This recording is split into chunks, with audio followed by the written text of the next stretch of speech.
Okay, so we're gonna begin. So hello to those everyone here. Thank you guys so much for joining us. To begin, my name is Melissa. I am a senior graduating in May, and I am the president of Fresno State's RTDNA. And I'm Gina, the Vice President of Fresno State's RTDNA Club. I am a broadcast journalism major and will also be graduating this May. And we just want to go ahead and quickly say hi to all of the RTDNA officers who are with us, Tony, Brittany, Jocelyn, Karina, and Anna. And I'm gonna go ahead and start and introduce our panelists. Unfortunately, one who was going to be here, Michael Carr, is not going to be here, but we can go ahead and start with Jim Turpin, who is a news director at KPH Fox 26 here in Fresno and Fox 24 News in Omaha, Nebraska. Jim started off as a corporate news director for Titan Broadcasting and then became a part of the Sinclair Broadcasting Group in 2013. He has been a news director at 6 different stations during his career. We had Ed Chapuis, who is a vice president general manager of KSBY News in San Luis Obispo. He served as a news director for 25 years at KTVU in Oakland, KCRA and KTXL in Sacramento, and KGTV in San Diego. We have Vladimir Araya, who is the news director at Noticias Univison Bentino in Fresno. He graduated from Cal State Fullerton with a degree in mass communications, TV, radio, and film. He was a part of the first college newscast in Spanish in the nation at Santa Ana College in Orange County. After graduating, he did some freelance work at TV stations in LA before moving here to Fresno, and he has a team who has won several Emmys and Golden Mike Awards. Then we have Lisa Berger, who is a news director here at KC24 and CBS 47 in Fresno. She came to the Valley in 2004, where she was a producer for KMPH Fox 26. She worked her way up as executive producer of Great Day 2 years later. She worked at stations in San Diego, Denver, and is happy to be back in the Central Valley. And we have Kevin Olivas, who is a news recruiting manager for Sinclair Broadcast Group. He has helped to recruit both on and off-camera journalists into great news gathering opportunities. And he was previously a staffer with the National Association of Hispanic Journalists for 13 years. Prior to that, he was a reporter for KFWB News Radio and a news writer for KCAL TV in LA and an on-radio news reporter in San Diego and Ventura. Welcome, everybody, and thank you for being here today. So we just want to go around to the officers that are here also. So I asked them to turn on your cameras and just introduce yourselves.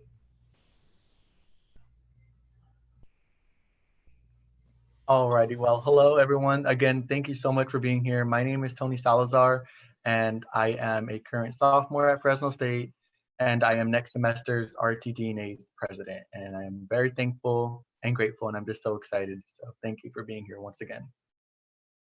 Hello guys, my name is Clarissa Marquez. I am the secretary right now for RTDNA and future vice president, and I am so excited to hear all this great knowledge and advice for my future to come. Thank you. Hi everybody, my name is Brittany Steele. I am a senior and I am the social media or multimedia chair for RTDNA, and I am super excited that we were able to have all of these amazing news directors and the talent recruiter Kevin with us today to be able to give this to our members and just the students in general. Hello, I am Jocelyn. I am the incoming treasurer for the RTDNA Club. I am currently going to be a senior with a major in broadcast journalism. So I'm super excited for the opportunities that are going to come with the RTDNA Club, being able to be a part of it. And thank you guys for taking your time to come here and just share everything with us. Appreciate it.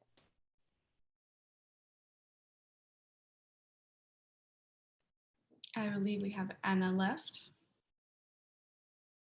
Sorry. Hi, my name is Anna. I am the incoming outreach chair for RTDNA. I'm excited and thank you guys for joining us. Hello, my name is Karina Guevara, and I am the incoming secretary for RTDNA, and thank you for being here with us. All right, thank you, everyone. So to begin, we're gonna ask the first 3 questions to everyone, and Then we'll open it up to students who have joined us on Facebook and YouTube. We're going to start by asking each of the panelists to answer question 1 first, go all the way around, and then answer question 2. So to begin, the first question is, as a hiring manager, what are the important qualities or skills that you look for in a job candidate?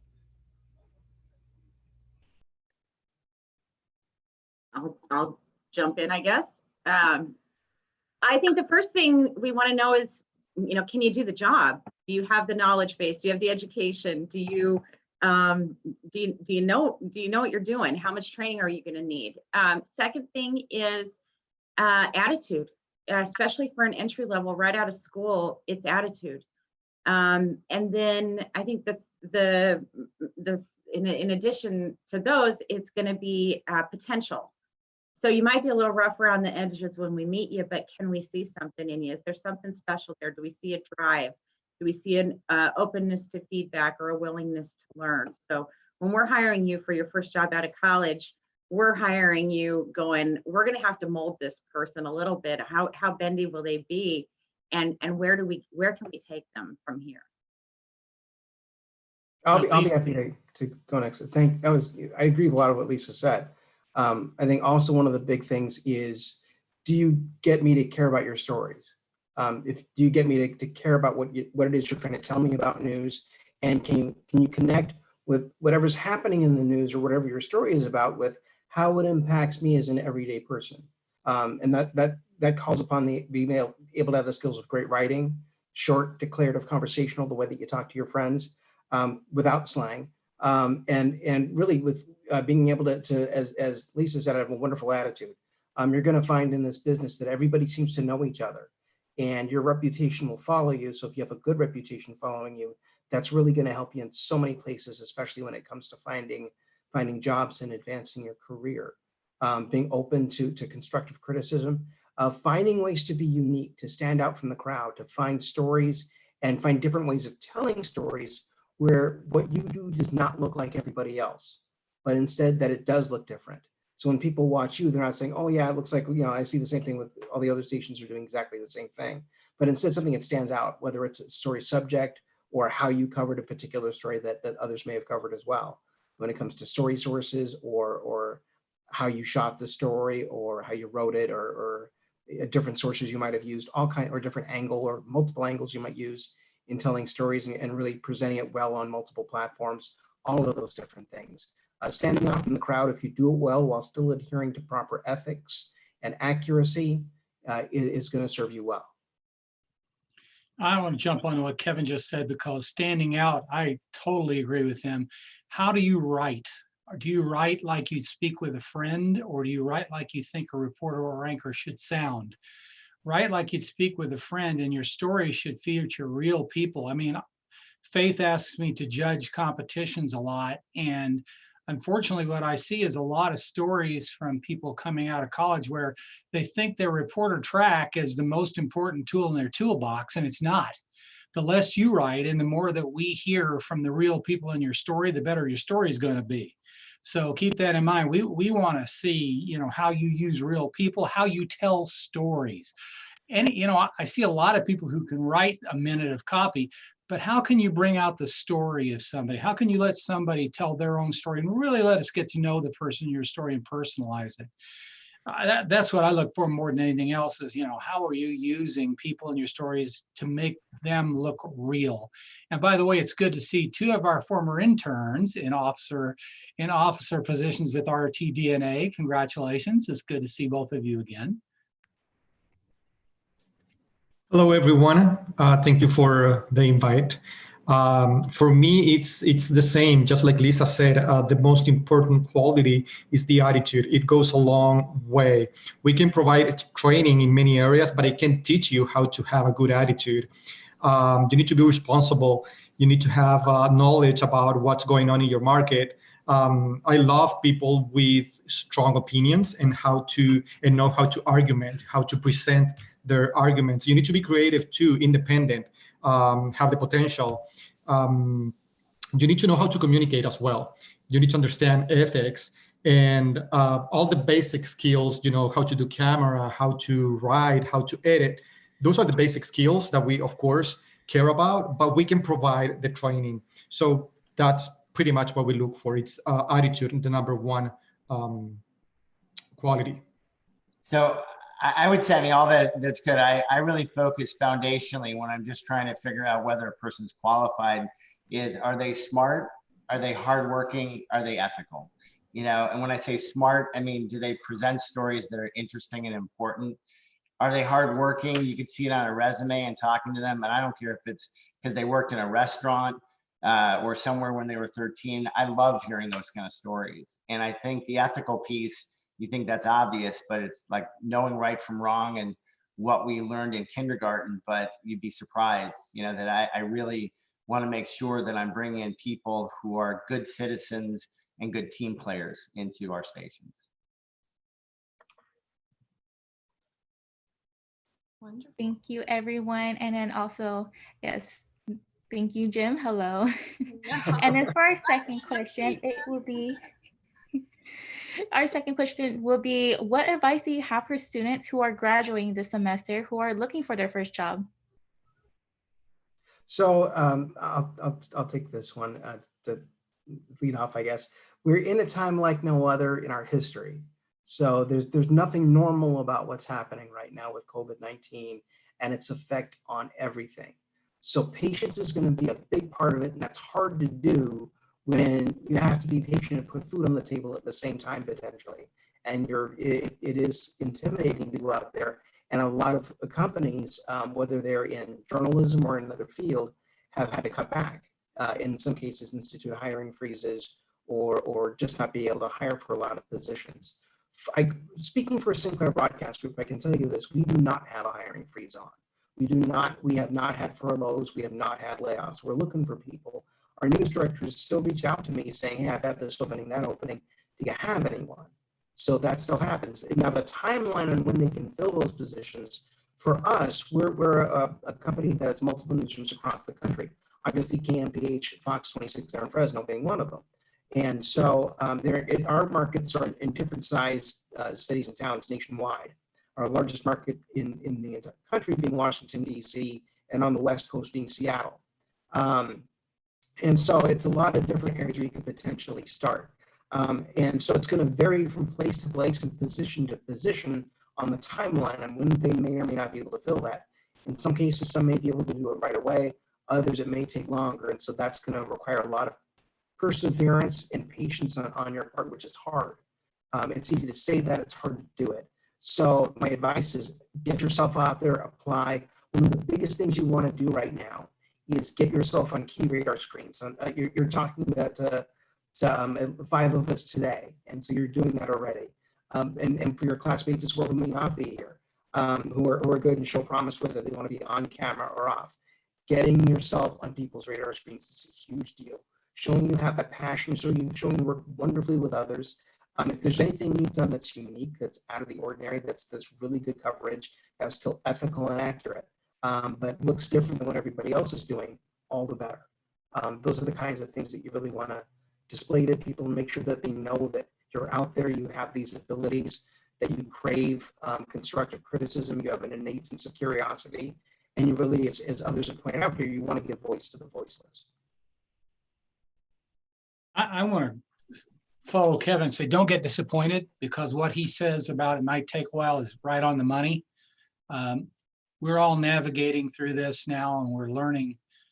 We're docking in new ports, if you will, and everybody's just trying to figure it out. And how quickly will we be able to bring you on board? We're not sure.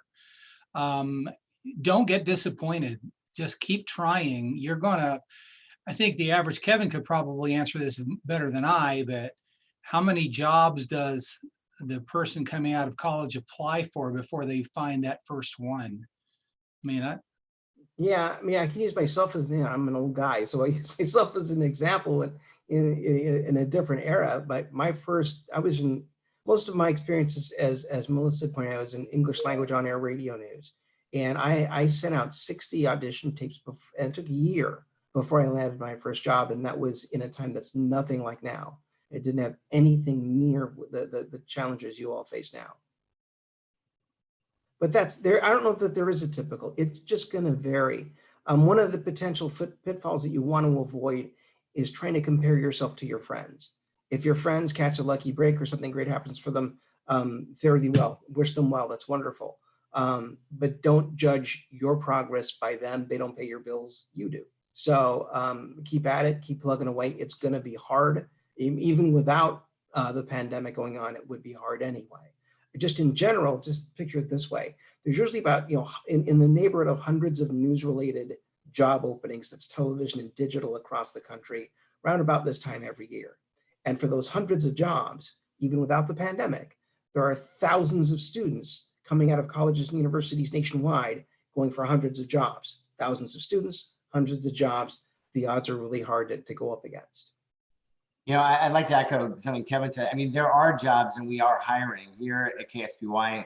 We're a script station. We've hired 2 people in our newsroom in the last 3 weeks right out of college, and we're about ready to hire a 3rd. And they're coming from, the state schools in California. So there are jobs out there. Don't be discouraged. I was going to say, congratulations. You went from having the best, job market in a decade to the worst overnight. But don't be discouraged. And the other thing, and this is going to be an odd piece of advice, is don't apply to jobs that are open. Apply to stations you want to work for. You'd be surprised how many jobs there are that aren't even posted yet. So do your homework. Make sure you're looking at, that's a company I want to work for. That's a leader I want to work for. That's a market I want to work in. They have a good reputation. They do the kind of news I want to do. Do your homework and then send your resumes to the place you want to be, not the places that have jobs. Those come and go. And I'll jump in now too. KC24 CBS 47, we are Nexstar. Like Sinclair, we're hiring. No hiring freeze. We'll take you tomorrow. It's just a matter of what job you might be applying for. If it's somebody we got to bring in, we're not bringing anybody into the building right now. So it might be a little while before we open our doors to people not already in the building. I think the best advice that I would give you is learn to produce. Producers are in very, very high demand. So if you can produce, you can go anywhere. I've got not great producers who are working in really big markets now because they knew how to produce and the station had an opening. It gets your foot in the door, and then you're in the door, and they maybe need a reporter on the weekend, and maybe you can start going out with the reporters and start getting a reel together and start showing it to the boss. But if you learn to produce, you can go anywhere. You'll also, I think, move up in the money ranks as well. So speaking of money, that would be the other thing, is save your money. Your first job, you might not make very much. My first job here in Fresno, I made $11.25 an hour. So that's not too far off, I think, from what people are making now in smaller markets. So save your money, and you take that first job. You plan you're going to do your 2 years there, and then you're going to move. But a lot of companies aren't offering relocation money anymore, and moving is expensive. Every time you move, you're going to come out of pocket for that in a lot of cases. So put yourself in a situation where when that next opportunity comes, you can afford to take it. And then I would also say, and I hate to, I want to encourage you to just shoot for the moon, but be a little bit realistic too in where you're applying. If you're coming out of college and you want to be a reporter, I don't know that that's going to happen for you here in Fresno. I don't think that's going to happen for you in Los Angeles. I'm not saying there's not somebody who's real special, but it's probably, be realistic. Look at cost of living in the places that you're looking to apply to, and then look in the mirror. A lot of times people want to put people on TV that reflect the community. So if a certain community is a higher demographic of a certain, you might have a really good shot of getting a foot in the door if you match that demographic. And if you don't get it, it might be just because that's not what they were looking for. we have, I'm going to make this up, but we already have 10 female reporters. We really need a male. You could be really great. We might take you anyway, but it might just be simple as they were looking for something else. So I agree. Don't get discouraged. Sometimes it might just not be what the station was looking for. But really the number one thing I would say is learn to produce. No matter what else you want to do, learn to produce.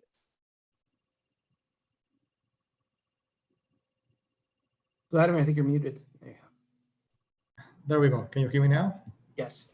Got it. Perfect. So at Univison, we also have positions open, but they are frozen for obvious reasons. It took me two or 3 years to find my first real job in the industry. So don't get discouraged. Start trying in smaller stations like Lisa also mentioned. In Fresno, we usually don't hire recent graduate unless it's for entry-level positions like assignment desk or freelancers. But for reporters or producers, we usually hire people with a little bit of more experience. But my best advice to you is to be prepared. Keep studying, keep being up to date on trends, technology, news, etc. What I found with recent graduates when I interview them is exactly that they are not prepared. So when I ask them, hey, so who's the mayor in Fresno? They don't know. And I know that you don't know. I know that you don't have those answers, many times. And I like tricking you guys. I like asking you, hey, who's the CEO of Univison? Of course, you won't know that, right? But what I'm looking for is for the way you answer, for how creative you are. If you tell me, I don't have that answer, but give me 30 seconds so I can look it up. That's what I need. Because if not, what I'm seeing is that if I put you on the air, right, on a report, on a breaking news, you can go blank. You can, freeze on live TV and tell your audience that you don't know what's going on. We don't want that. We want you to be prepared. We want you to know, who's who in the city, in your market. And also, like Lisa said, learn to do everything. We are not looking for just reporters, just producers. In Univison, especially in the medium markets like Bay Area, Sacramento, Fresno, we cross-train everyone across the board. Everybody produces, everybody reports, everybody edits, writes, and they do everything. We all do. So that's what we're looking for. If I may too, be open to, when you get that first job, be open to the belief that you don't know as much as you thought you did. Now at Fresno State, you've got faith in a lot of ways. But with Faith Sidlow, you have somebody who really understands the business and is going to give you a real world education. But when you get out of school and you go to that first job, everything's different. And you've just got to be willing to understand that and be willing to learn new ways of doing things, because the way it's done at 2447 is different than the way we do it at 26, different than the way they do it at 30, and certainly different than the way they do it in other markets. So just be open-minded that what you're learning in school isn't exactly what you're going to need when you start your first job, and be willing to learn those new skills.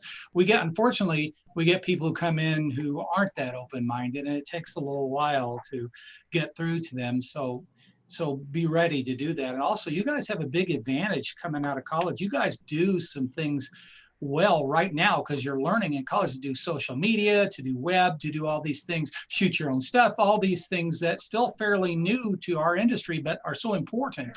So you guys are going to be very, very well-rounded in that, and that'll be a marketable skill for you, and that's a good thing.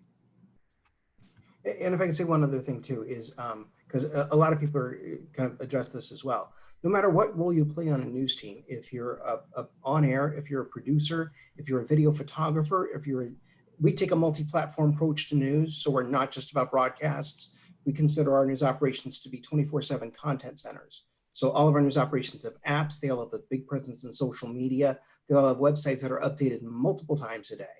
And so we need digital content producers, we need social media content producers, we need photographers, we need assignment editors, we need producers. If you play any of those roles that are off camera, you are just as much of a journalist as if you're a reporter or an anchor.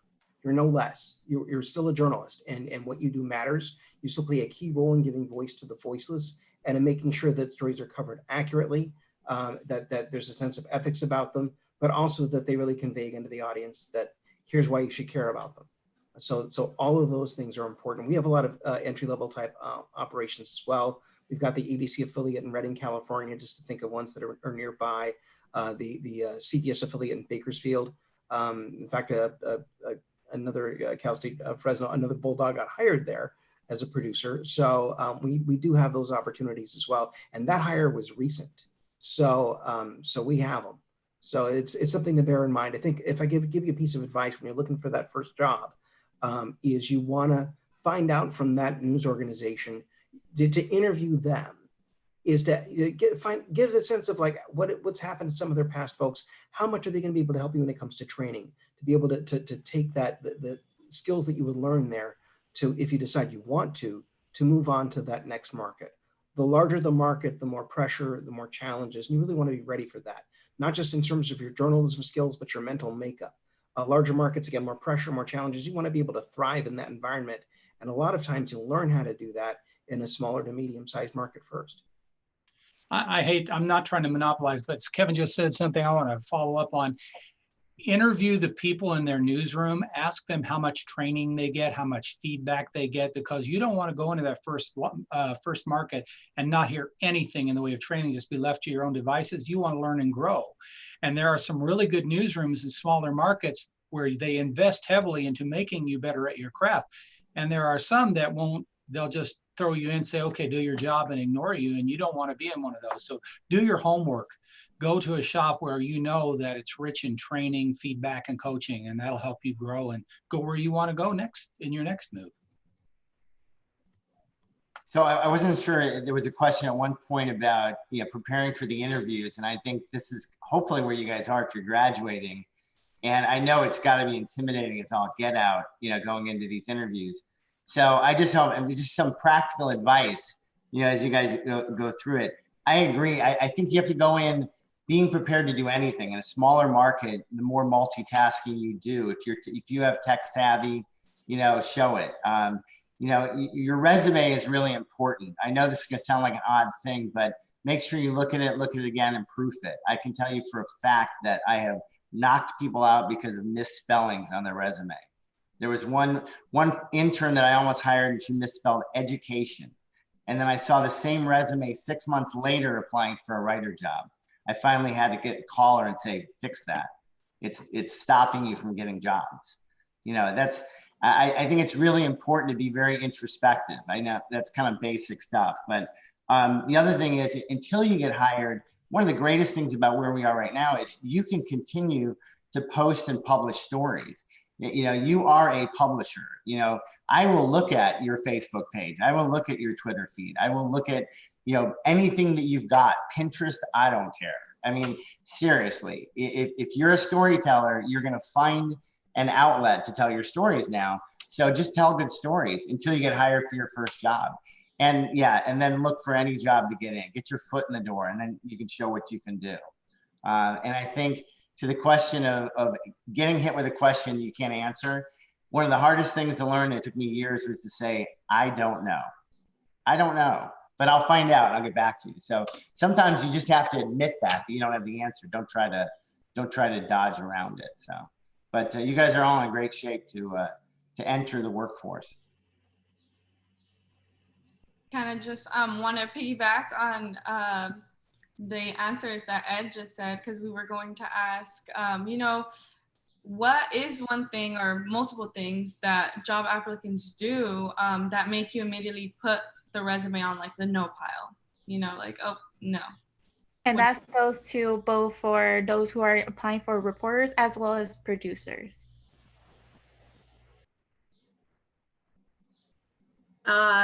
For me, like Ed said, definitely anything that's misspelled is a no. I mean, come on, people. And then if you're applying for a reporter job and you don't send me your reel, what am I supposed to do with that? Now, I'll take a look at the resume, and if I'm kind of interested, I might send you a note, but I'm going to be annoyed about it. But if you don't send me a reel, I'm trying to judge whether or not I can put you on TV. I can't do that off a piece of paper. To me, it's not knowing Spanish, right? Not pronouncing a word right, or making up a word, which is even worse.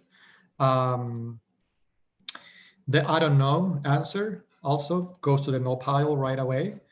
And not showing interest. If you applied, if the interview went well, I expect something else from you, a phone call, a follow-up email. Show me that you won the job. If I have 3, 4, 5 finalists, and they are all equally in terms of experience or skills, I'm probably gonna pick the one that shows the most interest. Vladimir, I kind of have a question for you. So Sure. When it comes to, when I was at NAHJ, one of the things I often got from Spanish language news directors was grammar, and how it's hard because so many people are from different parts of Latin America where Spanish can be used differently from nation to nation, and people descended from each nations can continue that on. And some people inject slang into Spanish that's maybe regionally based or things like that. So how much does proper Spanish language grammar count? I focus more on the pronunciation. If you are fully fluent, I'm okay with it. If you have grammar errors, that's okay, because that can be fixed, right? We can provide further training in Spanish. But when you don't know, when you don't pronounce right, that's a problem. The slang is not a problem either, because you know the language, you know Spanish.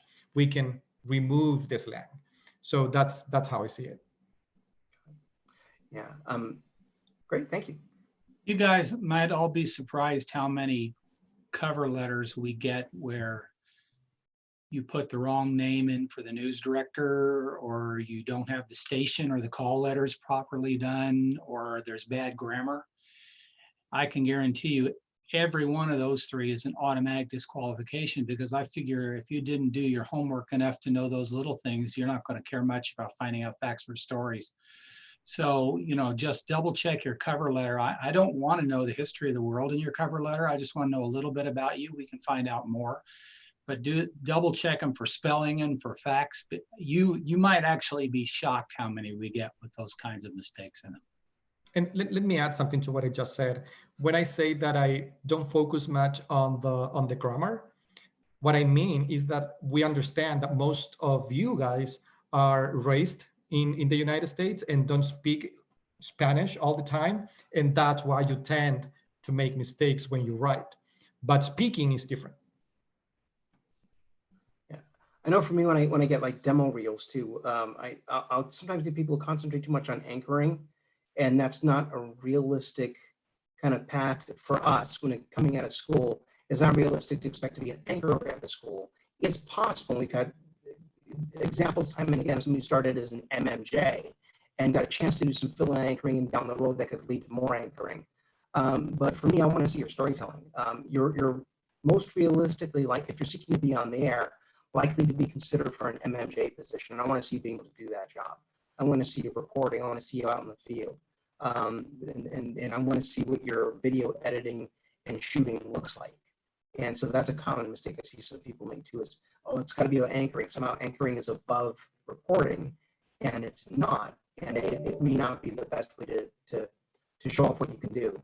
One big thing I often encourage people to do if they're seeking to be on the air is, and there are people who actually have that job who can explain this, from their perspective, is try to put yourself into the shoes of a news director, even one in a small market. And their job, no matter where they are, is chaotic. There's always some kind of figurative fire to put out.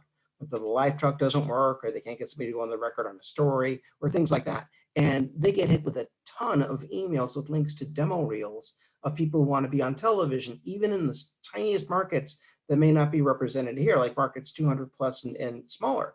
And that happens. And so you have to know you're competing with that. So if during internships or maybe even in school, you'll hear people say, well, you know, a news director is only going to give your reel 5 to 10 seconds before deciding whether to stop it and move on to the next one. Unfortunately, in many cases, that's true, but now you know why.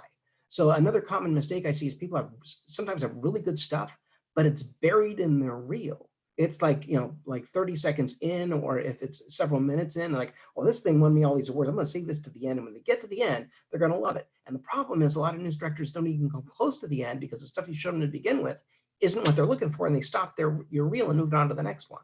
That stuff right up front.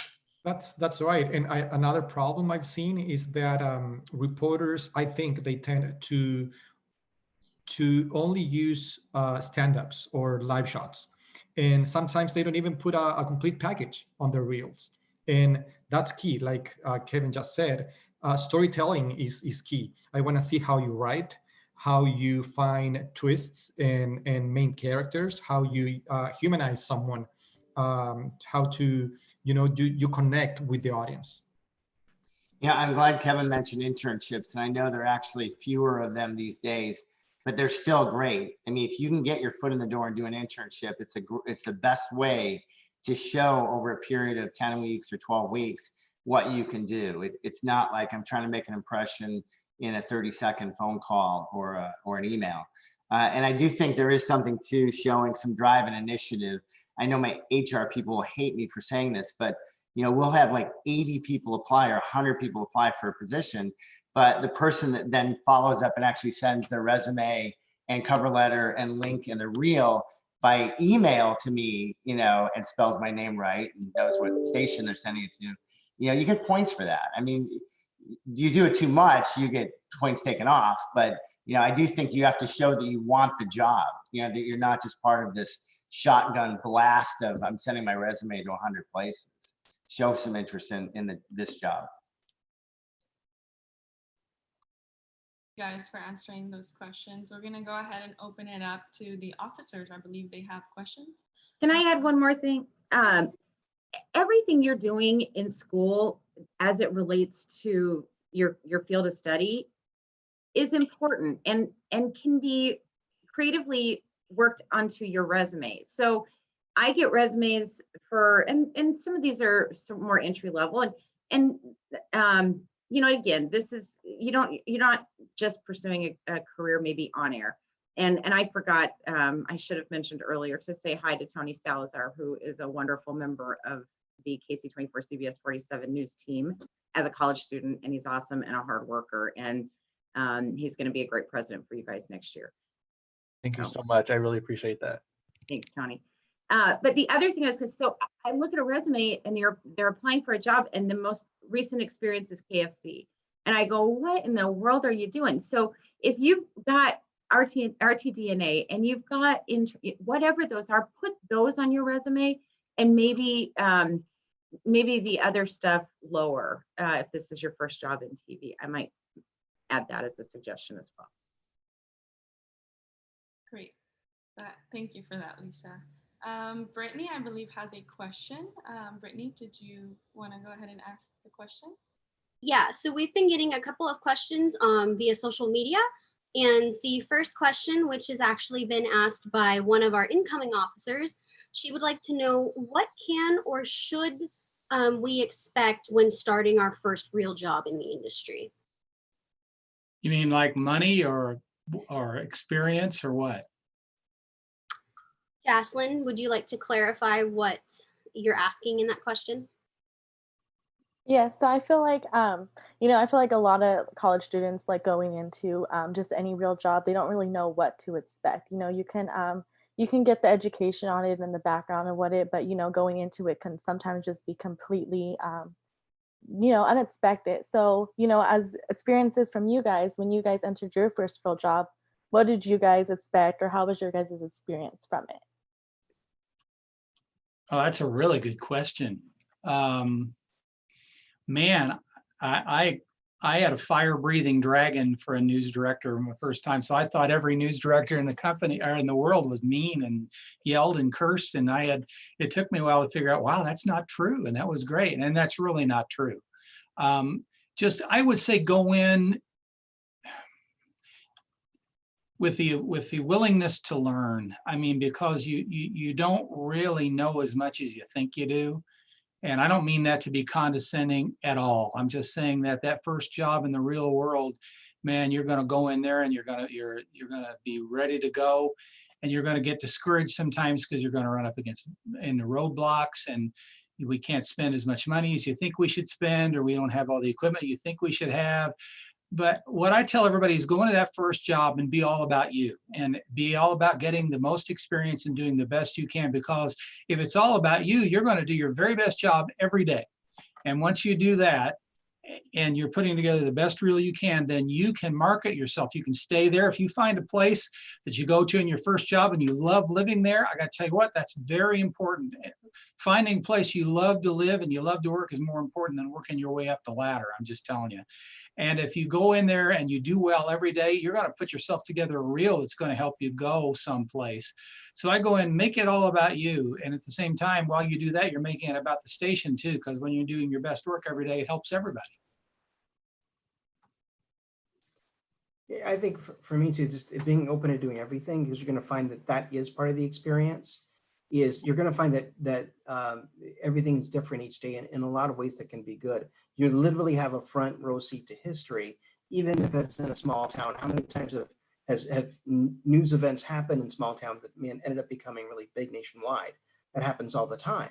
So so being open to doing that, covering breaking news, covering something that can seem kind of boring like a city or county council meeting, but find that if you find that everyday Joe and Josephine is affected by the stuff that they do, that can really challenge you to make a great story that nobody else has while giving voice to the voiceless.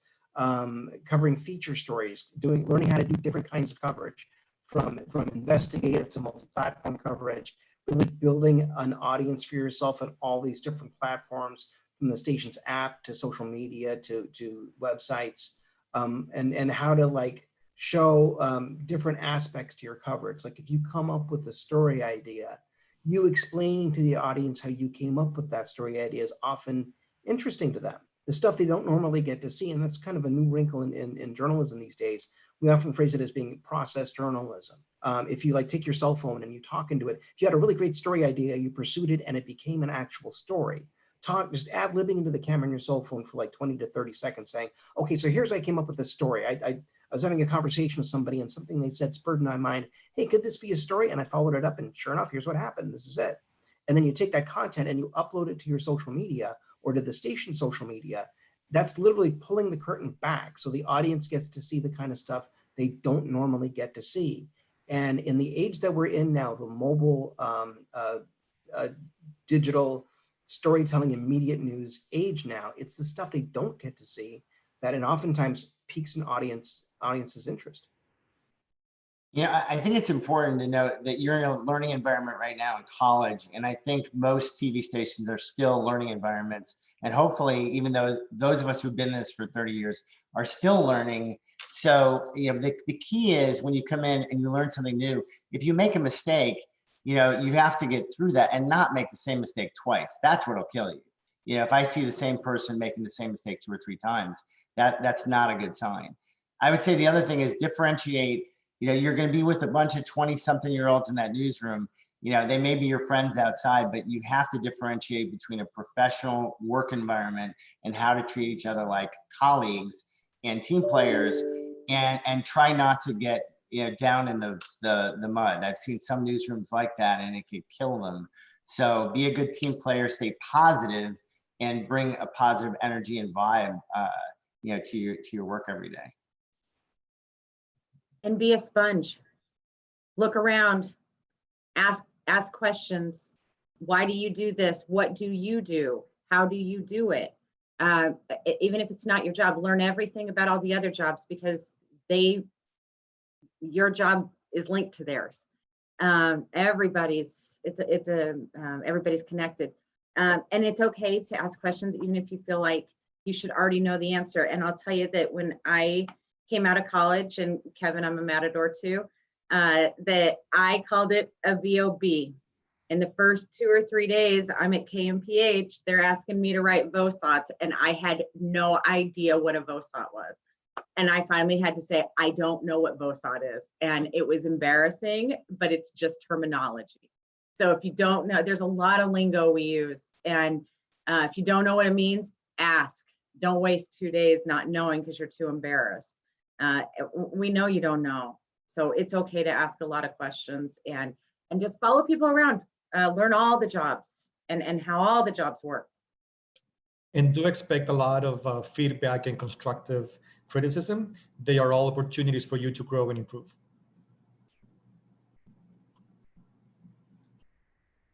Thank you, guys. And we do have another question. I have a personal question for you guys.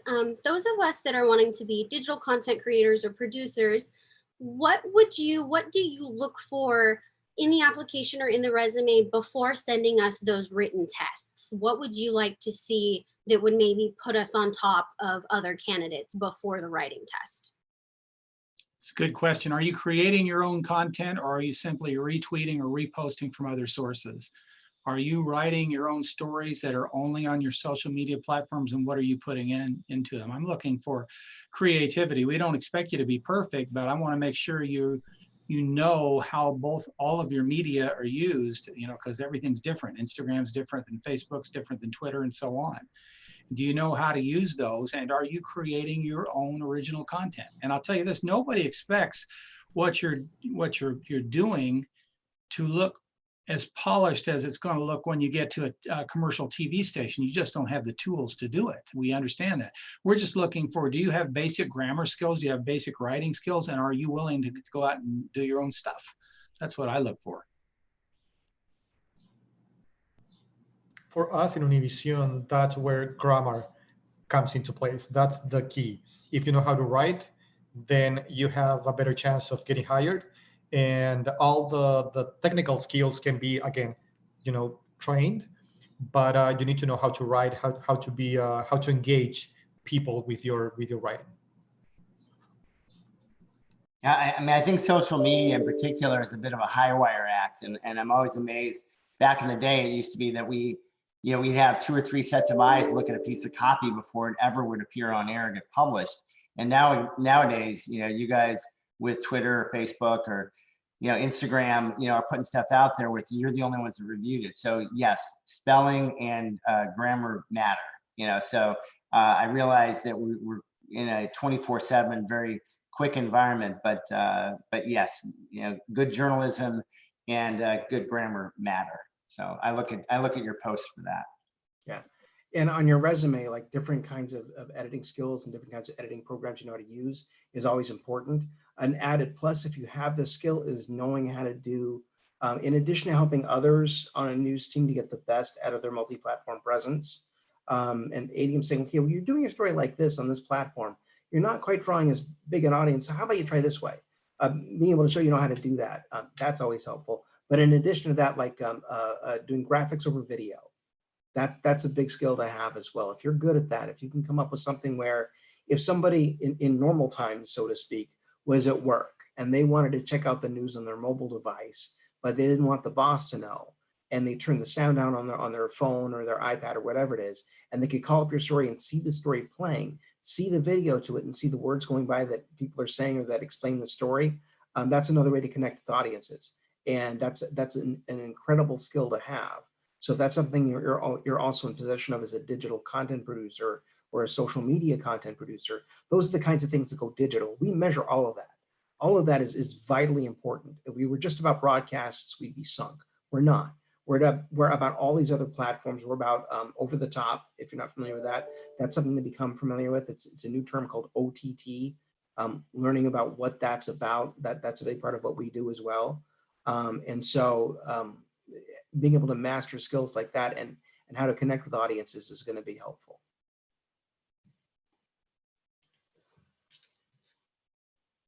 And when you come in for the interview, make sure you've looked at our digital platforms. I had a lot of digital jobs open. We've just expanded. 20% of our newsroom is now devoted to digital. So I've interviewed, probably not exaggerating, at least 100 people for digital positions over the year that I've been here. And I can't tell you how many didn't look at our website. So what do you think of our website? What do you think of what we're doing on social media? What ideas do you have to make our Instagram better? And they don't know because they didn't look at it. And at that point, I moved to the Jim Turpin and Lisa Berger interview question of, so what are your hobbies? Because that was usually our mutual signal to end an interview. But anyway, when we would interview people together. anyway, the most important thing is have an idea, come in with ideas for and feedback on the current digital presence. Thank you guys so much. We also have one more question from social media. He is also another incoming officer for next year for RTDNA. Mark Lopez wants to know, what does the path look like for people who want to do sports reporting? All right, I'll be rude and jump in first. You better know news too. I mean, I love sports. I'm from Chicago, love sports, but every sports guy that I've had in the last 5 newsrooms I've had, the best ones can pivot like we've had to do now when there's no sports for the last 8 weeks. All of a sudden, sports guys and ladies are showing their true worth, that they can tell stories, they can shoot, you know, they can do all kinds of stuff. So, you know, love your sports passion, but man, you got to show that you can do a lot else besides sports. Sorry, that's probably not nice that I said that first. No, you're right. And the day of the highlights reader is over. If you just want to sit in front of a green or blue wall and show me the double up the middle that somebody on the Cubs hit, then you're in the wrong place. It's all about storytelling now. How can you find good local sports stories? I like to say it's about finding an interesting person who just happens to be involved with sports and letting them tell their story. Make them interesting. That if it's just you want to do highlights and scores, I'd go look for something else, because nobody needs that or wants that anymore. I'll jump in here too. It's important to know why they don't want that. Why people aren't looking for scores, highlights, and analysis. It's because it's everywhere. It's all over the place. The teams and the schools themselves put out that content while the game is going on social media. So Jim and Ed, and I'm sure Lisa's going to say the same thing, and same with Vladimir, are all right in the sense that we want to see your storytelling, your journalism, and this is an excellent time to do that. Sports intersects with a whole bunch of areas of coverage, from education to business to politics to healthcare, a whole bunch of different areas where sports and news cross paths. And now is a fantastic time to do stories related to, maybe rooted in sports, where you have to go beyond the playing field. We would need that anyway, even without the pandemic. I know Jim and I have talked about this in the past. When it comes to demo reels for sports, oh my God, sometimes they can just drive me bananas because I get so many of them. That's the area where we get the most interest and usually have the least amount of jobs. And the reason why is because fans can go to all these other platforms to get the scores, highlights, and analysis. We have to be able to give them something they can't find anywhere else, but that they're going to care about. And so that when we look for sports, that's what we look for, is that something different. If you send me a reel that has scores, highlights, analysis, and dreaded sports cliches, if I hear he was firing on all cylinders, or what was that athlete's confidence level going into the second half, those are meaningless. They don't mean anything. Or if you have a reel where somebody throws a ball to you from off camera, or you throw a ball to them from off camera, you try to be an athlete, those things get an immediate stop and they're tossed and they go on to the next one. And we get a whole lot of them. We want to stand out from the crowd. If in anything else in sports, you need to stand out. You have to be different. You have to show like you can really dig into a story, and now is a great time to do it. For like give some quick story examples. Like so right now, when it comes to athletes, let's say they're in a sport where they have to have physical contact with another human being to carry out that sport. How do they do it in a time like this? How do you even practice for something like that? That's a story. You talk to like a local orthopedic medical specialist. They're often the folks who practice sports medicine and serve as team trainers. What advice would they have on stuff like that, or staying in shape when you have to have limited physical contact with another human being? I mean, if you play baseball, if you handle the same ball as another person, that could potentially spread a virus. So how do you do that? That's a story. The rise in esports, what about that? Equal pay for equal work is, when it comes to athletes of both genders, was a story anyway. It's even more of a story now, and that deserves coverage there. And if you can show you can do those kind of stories that go beyond the playing field when it comes to sports, that's going to make you look different than everybody else in a good way.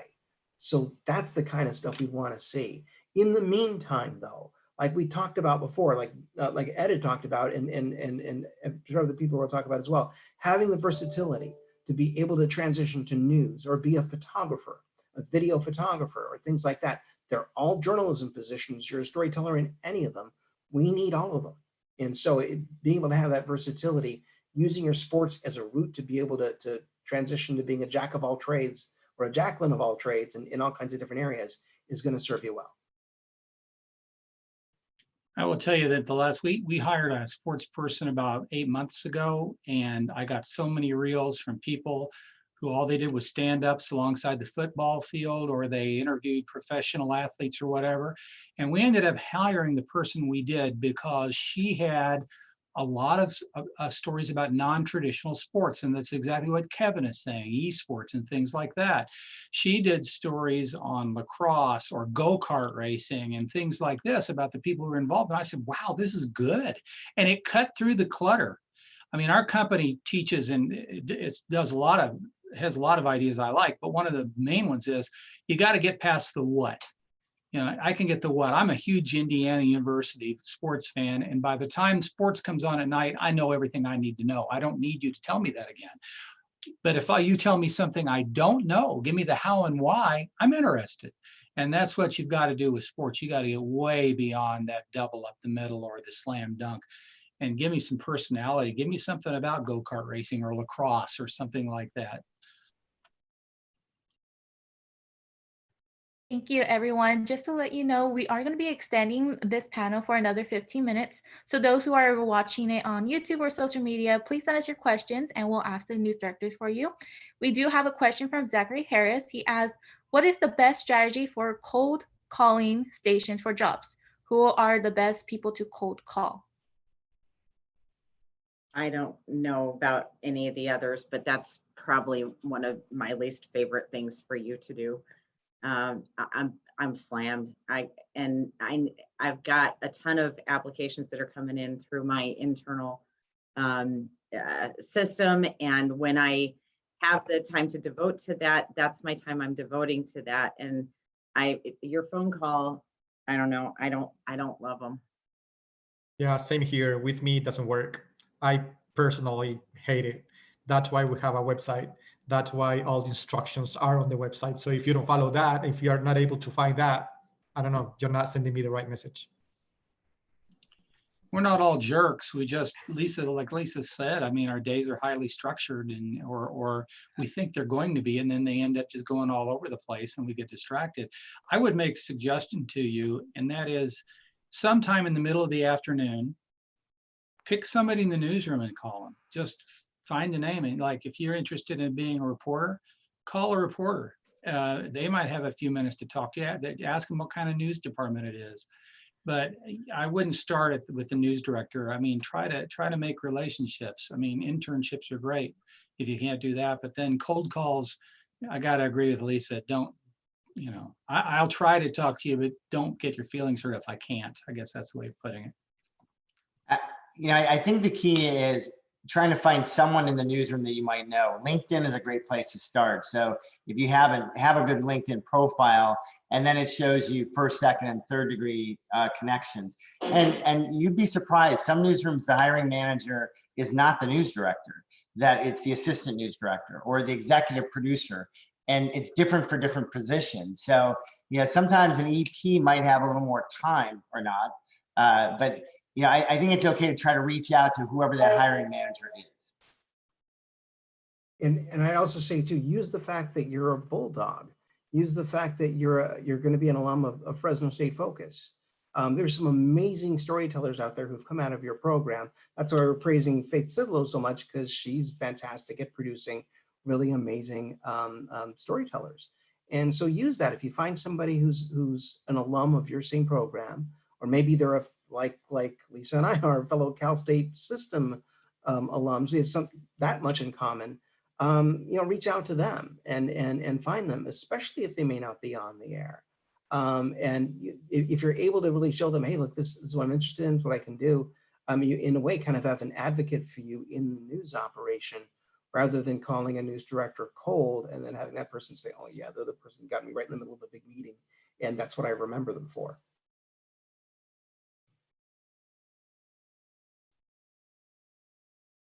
Alrighty, I have a question. How important is it to have a clean professional social media page, whether that be Twitter, Facebook? How important is it to have, a clean, professional social media page? It depends on how bad you want a job.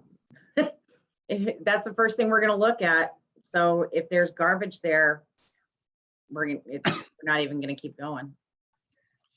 Yeah, and then some good advice I'll give you is what I had to give my 21-year-old son, is that when you put something out there on social media, it's there forever. So on your social media pages, professional or personal, don't put anything on there that's going to keep you from getting a job. And a lot of people do. They put a lot of stuff. So even though you think it's your personal page, if you're looking for a job as a TV news somebody, it all of a sudden becomes your public page, and you want that to look good. You don't want it on there about the things you do in your private life that maybe will come back to haunt you. So keep that in mind. Your social media page is always out there. And this is beyond social media. I would just say that my best advice to all of you is the only thing that you ever truly take with you from job to job is your good name. You may think it's a great story or a tape or an Emmy, or it's not. It's your good name. And people remember. If you did something good for them, they remember, and they'll tell me when I call them. And if you did something shitty, believe me, they will tell me that too. And they remember for 20 years. I mean, I've checked people out in the last week that I haven't talked to people in 15 years, and they're like, oh yeah, let me tell you. So there's the official background check, and then there's the unofficial one. So keep your name clean. So you'll know we have a producer on staff, and their job is to really dig into you and find everything they can find out about you on the web and social media. So beware of that. Most places have those now, and just try to be as clean as you can. Thank you so much. We also have a question from one of our incoming officers, Karina Guevara. So if she's able to get on camera and ask your question. Well, actually, let me go ahead and just ask it for her. We obviously, you are all in TV news directors, but some you guys started in radio. What skills are needed for jobs in the radio industry?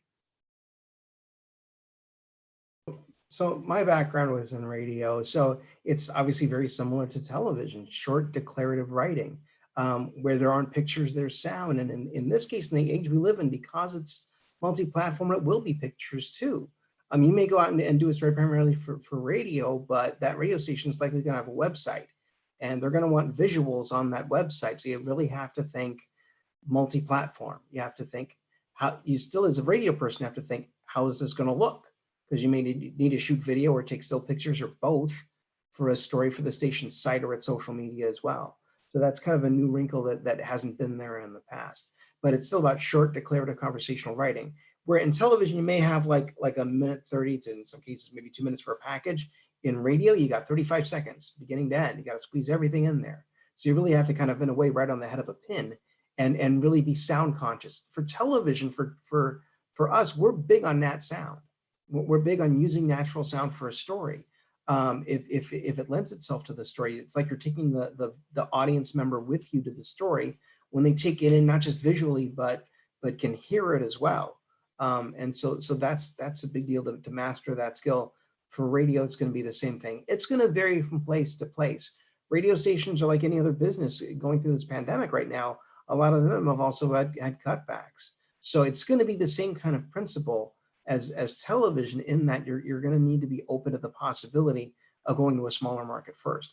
I can't speak for the Fresno radio market. I'm in Maryland now. I've been here for almost 20 years. Still have a lot of contacts in California, but Fresno at one time was an entry-level market for radio. I'm not sure that it is now.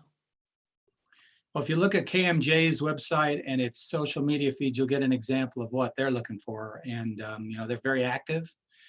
My first job in the media was at WJCD FM in Seymour, Indiana, where I did 6 hours a day, 6 hours a week, and made $150 a week. And I thought I was in heaven. Loved it. So that times have changed a lot since then. Kevin's exactly right. If you're in radio, you need to know how to shoot video, because they're going to want to put it on their webpage. Because radio now, I mean, unless you're in radio news, not a lot of it's not local anymore. A lot of it is done, like an announcer in Cincinnati is doing voiceovers to introduce songs for stations in 6 different markets. And KMJ is one of the last of the dinosaurs where almost everything's local. But if you look at what they're doing there, you'll get an example, a pretty good example of what you need to know. Alrighty, guys. Thank you so much. We're just going to start with final thoughts. Any tips or advice that you guys might have for other people to kind of just close it off? I'll go. I mean, I think it's important. You're talking about a lot of negatives in here, so I think I'd rather make sure that everyone understands this is a great business. This is journalism is a calling.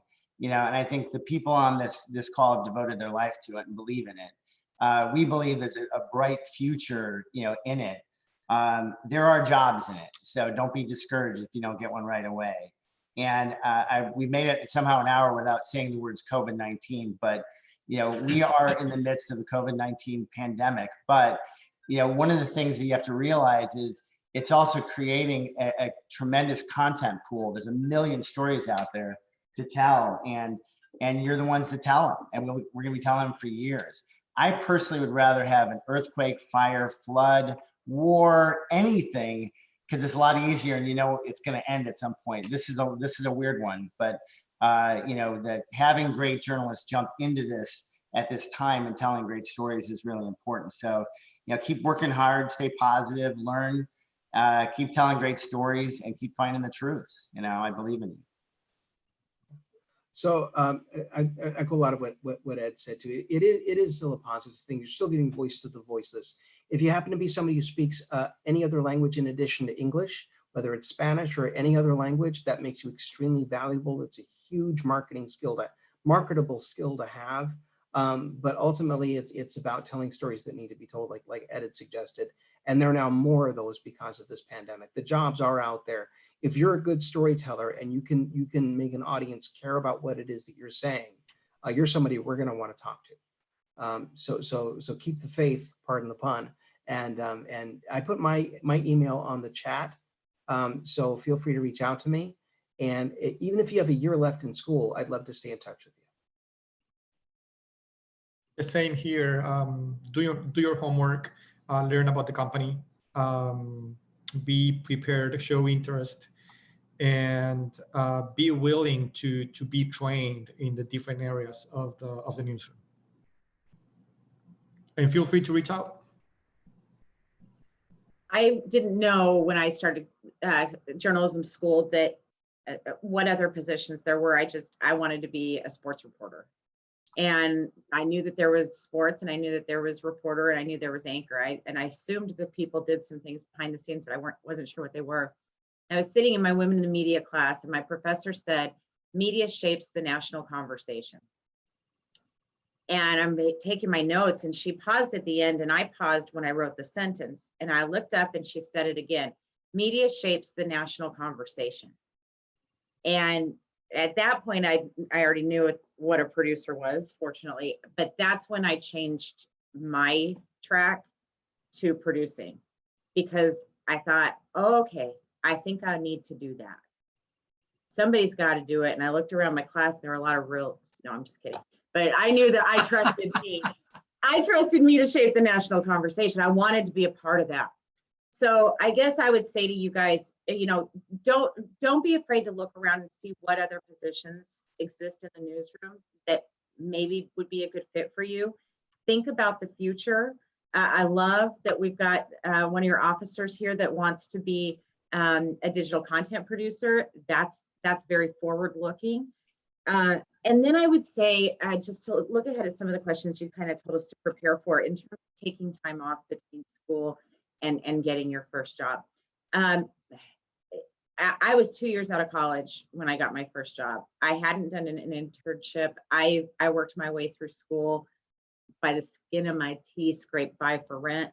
So an internship was a luxury I didn't have. And so I was afraid that here I finished school, and I was president of RTDNA in college, and I had all these, plans. And then it kind of fell apart. And my classmates were from Fresno and were working at KMPH, and we kept in touch, and they said, we've got an opening and you got to do it.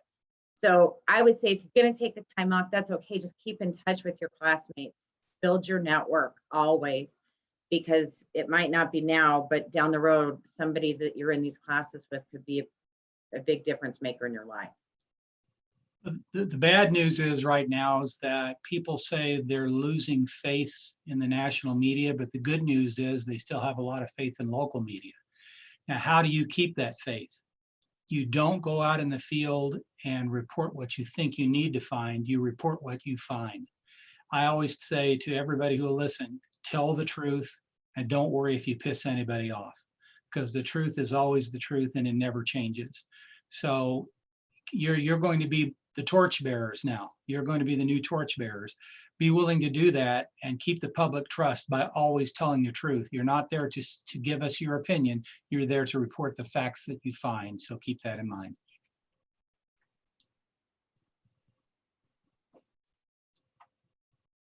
Once again, I want to say thank you to everyone joining. We really appreciate it coming from our officers, where they come from all wanting to do all different jobs, such as digital content producer or MMJ, or myself to be a producer. We really appreciate all the advice and anything that you have for us. Is there anyone else that would like to say anything before we could wrap this up? No, just thank you guys as well. I just want to thank you for taking the time. We did go a little bit over the time, but thank you for staying and listening to us and answering all the questions that we had. And both Melissa and Gina were outstanding interns. You should hire them. Great job. You guys did awesome.